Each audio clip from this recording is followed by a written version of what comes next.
Have you ever wished you could summon a soft, gentle rainstorm over your garden or plants once a week on command? Have you ever wanted to recreate a revitalizing rainstorm of your own? Well, now you can.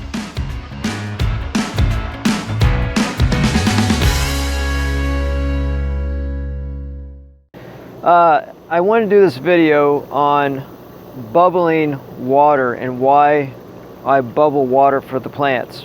And I've been doing this for several years and thought, well, since I have the pump, why not do it? So why am I bubbling water? Why don't I just use regular water that's, you drain or collect or however you do it, and then water the garden? Well, I never water from the tap. That is a no-no. For anybody that does natural or organic gardening, you don't water straight from the tap. Sometimes you can get away with it, and sometimes you can always get away with it, but you will always have a much better crop or harvest, and even plant, a healthy plant, by not using straight from the tap, because you're just putting chemicals on your plant, and it kills your plant. You get spots, and it kills your soil because there's chlorine in there. Chlorine, chloramine, chlorides, they're in there, fluoride, and it's in there, and it basically kills your microbes. Just like brushing your teeth with fluoride or something. You're killing the beneficial microbes, and you're killing the germs as well, which is, I'll leave that out for now. But anyway, so why am I bubbling? I want to bubble, and I'll show you this. That is the amount I'm bubbling, or it shows you. This pump here is it's a pretty big workhorse, and it's a 35. It's a commercial pump, and maybe I'll put a link to it in the description box. But I think it's a 3,500 gallon per hour commercial pump, so it'll operate. There's much bigger pumps than that, but it'll operate a very large aquarium. But I bought this one because I needed a pump that would handle the depth. A lot of smaller pumps can handle shallow systems, but when it comes to a lot, really high, large amounts of water, that pressure, you need a high pressured pump in order to get the bubble action going, because it just gets more dense at the bottom. But anyway, the reason why I continually bubble every day, 24 hours a day, because I water once a night, and sometimes I water maybe every other day, but sometimes I water every night. This week, last week, we've had 100-degree weather, or index of 100 degrees, sometimes above hundreds. 106. I think yesterday was 106 index. But plants, they need a lot of water, and that's explained here in brown thumb, green thumb, why they need a lot of water. But the reason why that I bubble constantly, you may be thinking, well, it's because he wants to really put a lot of oxygen into his water in order for it to go in the soil. Yeah, that's true, but that's not the only reason. I like to bubble the water because not only does it charge it with a lot of oxygen, but it puts nitrogen from the air into the water, and it puts hydrogen into the water, and maybe very fine minerals and other types of gases it puts in there as well. But I cover some of that here in the book, and why I just bubble the water. And it's because and I do this for me only. I'm not telling people that they ought to be doing this. This is just something that's just excuse me. It's just something that's just personal for me. And I've been doing this since, I think, maybe 2012.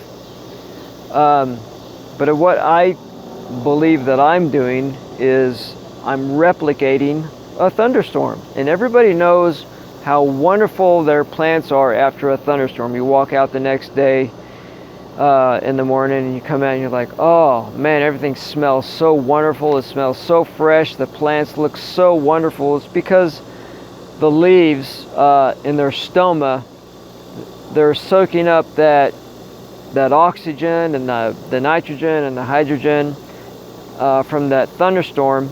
And as water is distilled from oceans and rivers and lakes, it's distilled and it goes up into the atmosphere, and it's electrically charged. The ions and everything, it's just charged, and the rain droplets come down charged with that oxygen and the hydrogen and the nitrogen, and it goes into the plant and into the soil, and your microbes that are very dependent on oxygen and just being well aerated, they just benefit from it highly, and they thrive off of that. So this is why I do it. You know, I'm not exactly getting a thunderstorm like I would like in here, but it's the kind of the closest thing I can get to it, and on the cheap as well. And this pump here, like I said, I'll link to it, but I'll show you what I'm using. And I've got a large pump, and I've got an older pump as well, as you can see it there. And I will link to it. Shut this off a second so you can kind of hear me. Maybe I don't know how it's coming through, but so I write about it extensively here in Brown Thumb, Green Thumb, and I've got the front camera on, so I don't know if that's backwards. But it's kind of funny because I call this my it's Polly's T-Storm replicator, and I'll just kind of run through this little infomercial I came up with. And here's a picture of my old system, and you can also do it with a 5-gallon pump and bucket setup. Now, I've called it a 5-gallon pump and bucket setup for many years, and you can be just as successful with that by constantly aerating the water and then using it. And I've done that for years, and then I just switched over to this because hey, the more the better. So anyway, this is Polly's T-Storm replicator. Have you ever wished you could summon a soft, gentle rainstorm over your garden or plants once a week on command? Have you ever wanted to recreate a revitalizing rainstorm of your own? Well, now you can. Introducing the Thunderstorm Replicator 2000. Right here it is. This highly sought after machine mimics the fresh, oxygen-rich droplets in a rainstorm that plant roots and microbes thrive on. Our innovative setup is designed to squeeze every last bit of fresh oxygen and nitrogen out of the atmosphere. It has the amazing ability to take 2 hydrogen atoms and 1 oxygen atom and multiply them times the greater multiplier of exponential. While your neighbors pray for rain, you're commanding the rain. So, if you want your neighbors to be green with envy, then get the Thunderstorm Replicator 2000 now. Hurry while supplies last. Operators are standing by. But anyway, here's a picture of it. That was my old setup. After the simple pump and bucket setup, the 5-gallon one. This is me now. 2023. This was 2021. And this is 2023, up to date. And I really don't see myself going I don't see myself going much bigger or doing anything different, because this is probably overkill for what I have anyway. And that's me being lazy on the mower with a pump sprayer on the back. Worm tea on my grapes. So these are the results. But it's not the results of just bubbling water, because of course you need more than that. You need the right soil. You got to get your soil right. Because that's the whole point behind green thumb or brown thumb, green thumb, is that the brown thumb's not bad. That's what you want. You want a brown thumb, because that means that you've got the soil right. You're understanding the soil, and you want to get your hands in. Get them dirty, okay? Go in, and it's like dirty jobs, you know, go in and get dirty, because you want to, you know, the green thumb, if you want to have that green thumb, you got to have that brown thumb first, okay? You want to work hard, that's your brown thumb. Then you work smart, that's your green thumb. You want them both. Now there's a time to work hard, and there's a time to work smart. You don't always need to work smart and hard, but when you work smart and you work hard, you will get so much more outcome, okay? So this is my setup, and this is probably one of the last videos I'll do about this this year, because I want to get more into showing you the leaf. Where's a pull one down here?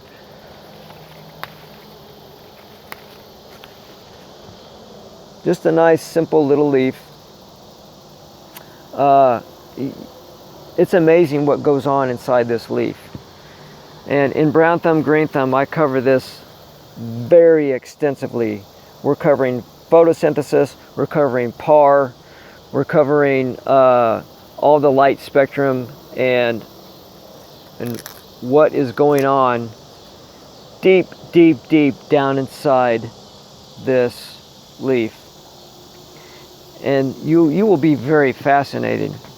I was extremely fascinated discovering years ago, discovering what is inside a leaf, because just inside a tiny microscopic part of the leaf, you have a city within a city within a city. It is so amazing that, I mean, it's so complex but yet simple. And that's where you get the Calvin cycle. That's, you know, the photosynthesis happens. But that's another reason why we do this. Okay, that's why we do the worm tea. That's why we do the worm castings. That's why we do any type of traditional compost. That's why we get the soil right, so that we can get the plant right. So, and when you've been doing that a few years, it's really starts to click. And you can read and read and read all you want, but until you actually do it yourself, it finally starts to kick in and it makes sense. And just because you've had maybe a bad year, the next year can be completely different. You know, and vice versa. You could have a good year, and then the next year it could be not a good year, and you're still doing everything right. So what I tell people when it comes to that is that pick somebody who is a teacher or a mentor, and they want to show you what's going on and how to do something. Follow them,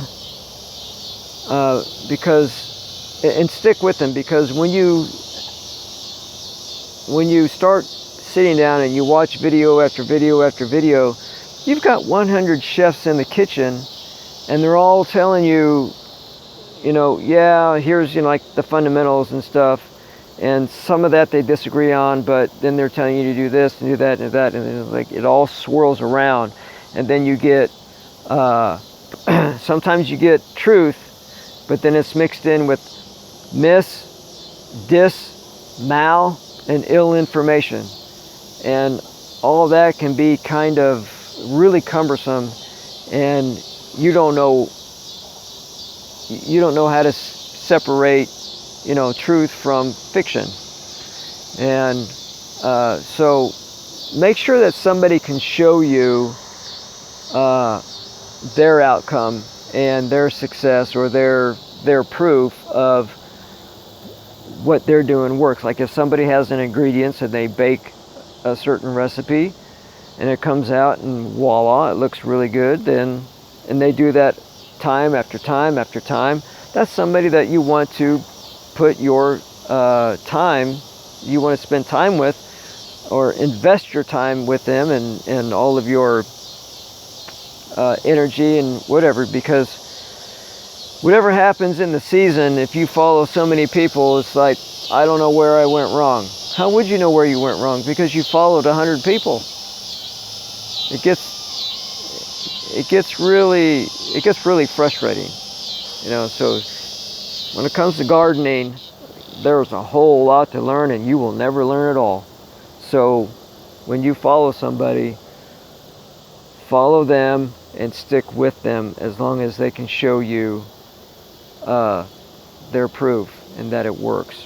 So this was supposed to be a quick video.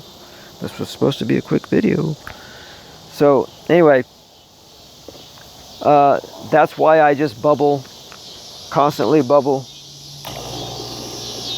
my water, and I'll use this tonight on the garden, unless it has already rained.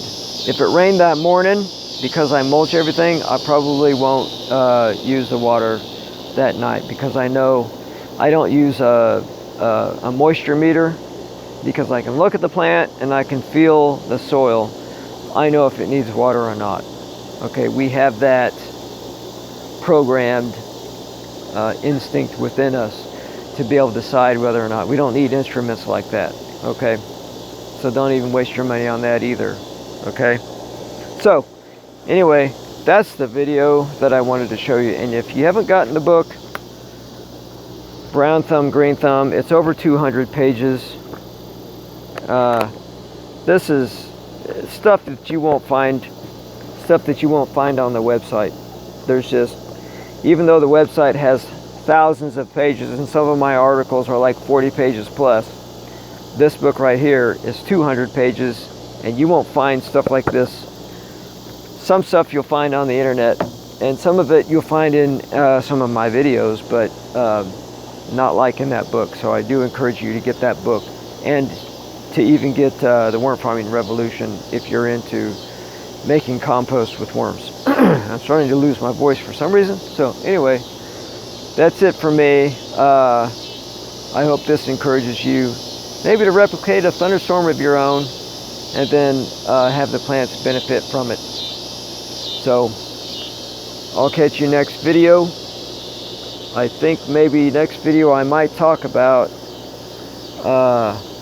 what the city sends me, and this is tap water, just so you know, but the city sends me a paper, I think once a year, and they tell me what all that they put in the water and how they treat it. And it's very interesting when I look at that, and it makes me feel a little bit more comfortable when I'm making worm tea or brewing it, because I don't have a river, a lake, a stream, a pond. I don't have anything like that. So most of my water comes from the tap, which has been, I guess, good, because I can share what works for me when it comes to tap water, and I don't use any filters for filtering out fluoride or chlorine or any other type of chemicals. I just use tap water, and my microbes grow and they thrive in this, but you got to do it right. So that'll probably be my next video, so keep an eye out on that. So hope you enjoyed this. Maybe it gives you some ideas. See you next video.